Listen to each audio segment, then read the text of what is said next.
Hello everybody. So today I want to talk about calculus. The topic that is about integration. So now I want to show you how to answer about 2x.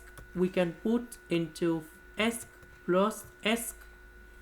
This one that is about identities. So we can put about s minus 1 multiplied by s plus 1. The next one, I need to add about negative number 1. Later that, we need to add back positive number 1.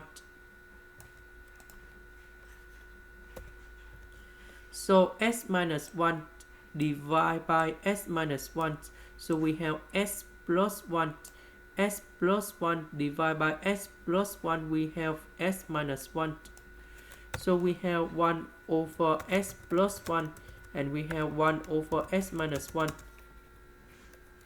The integration of this one, we have ln of the absolute value of s plus 1, and the next one we have ln of the absolute value of s minus 1, and I will put about c.